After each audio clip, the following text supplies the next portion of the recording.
सचिव साहब, हमेशा ईवीएम को लेकर सवाल उठता है। आज फिर अखिलेश यादव ने ईवीएम को लेकर सवाल उठाया। इसको कैसे देखते हैं आप, क्या कहेंगे?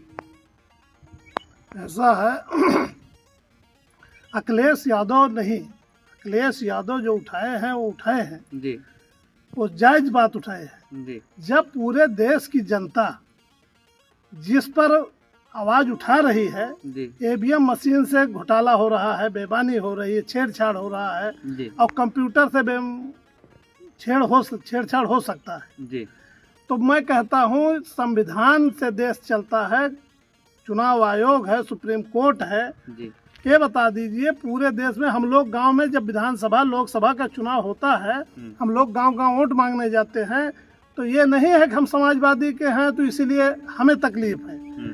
गांव में हर पार्टी की जनता है, जनता किसी पार्टी की मोहताज नहीं है। बिल्कुल। जनता वोट देती है विकास के लिए, जनता वोट देती है न्याय के लिए, जनता वोट देती है रोजगार के लिए, जनता वोट देती है महंगाई के लिए।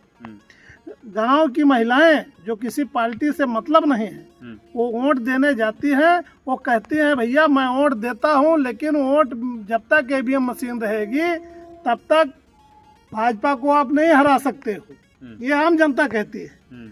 तो जब राष्ट्रीय अध्यक्ष माननीय अखिलेश यादव जी और विपक्ष के नेता राहुल गांधी जी, प्रियंका गांधी जी, सारे लोग इस बात को आवाज उठा रहे, जितने विपक्षी पार्टियां हैं सब आवाज उठा रही हैं, तो ईवीएम मशीन को चुनाव आयोग को उस पर विचार करना चाहिए। बिल्कुल। लेकिन सारी विपक्षी पार्टियां अगर चुनाव आयोग के पास जाती हैं तो चुनाव आयोग शायरी अंदाज में कहता है कि ईवीएम मशीन से कोई गलती नहीं हुई, ईवीएम मशीन सही है। तो मैं कहता हूँ कहाँ भैया संविधान से देश चल रहा है। जब कांग्रेस की सरकार थी, विपक्ष में अटल बिहारी जी बैठते थे, तो सत्ता के लोग, कांग्रेस में इंदिरा जी जब प्रधानमंत्री थी तो अटल बिहारी जी विपक्ष में रहते थे, उनसे सलाह लिया जाता था। तब बताइए क्या खूबसूरती थी सत्ता और विपक्ष का। आवाज क्या है? आज विपक्ष, पूरा देश विपक्ष में रहेगा, ज्यादा बोलोगे जेल भेज देंगे। तो आम देश की जनता ये जान चुकी है कि जब तक ईवीएम से चुनाव होगा तब तक विपक्ष कभी सत्ता में नहीं आ सकता है। अभी कल परसों की बात है, प्रियंका गांधी जी सदन में बोल रही थी, राजनाथ सिंह बैठे थे, गृह मंत्री जी भी थे, सारे नेता थे। पूरा ये समझ लीजिए प्रियंका गांधी जी के अंदर इंदिरा गांधी का चेहरा दिख रहा था। पूरे देश की जनता सब देख रही है, जिसके पास टीवी है, मोबाइल है, जो भी है, जो देखता है।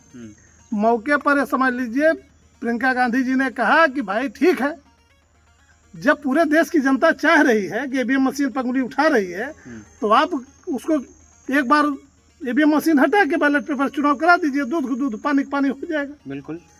तो मैं चाहता हूँ क्यों नहीं चुनाव आयोग इस पर एक्शन लेता है, क्यों नहीं सुप्रीम कोर्ट एक्शन लेता है?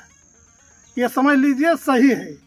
हम एक किसान के परिवार से आते हैं, पूरे देश की जनता जानती है जब तक ईवीएम मशीन रहेगा तब तक निश्चित तौर है कि उससे बेईमानी होगी।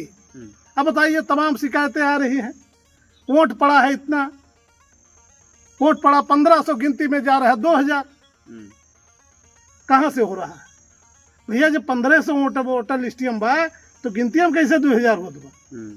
तमाम पूरे विधानसभा में ही आवाज उठी, लोकसभा में ही आवाज उठी। तो ऐसा है कि ये सही है हमारे राष्ट्रीय अध्यक्ष जी माननीय अखिलेश यादव जी, और ये सत्य है कि आने वाले 2027 में चाहे अखिलेश यादव जी हो चाहे जो भी हो, सारे हम अपनी तरफ से कहना चाहते हैं, अपने नेताओं को निवेदन करना चाहते हैं कि विपक्ष को एक मुट्ठी में आना चाहिए, एक ताकत बनाना चाहिए और जनता के बीच में जाए, जनता के साथ दे, जनता को आगे करे, जनता की लड़ाई लड़े, तभी ईवीएम मशीन हटेगी और तभी जनता को न्याय मिलेगा।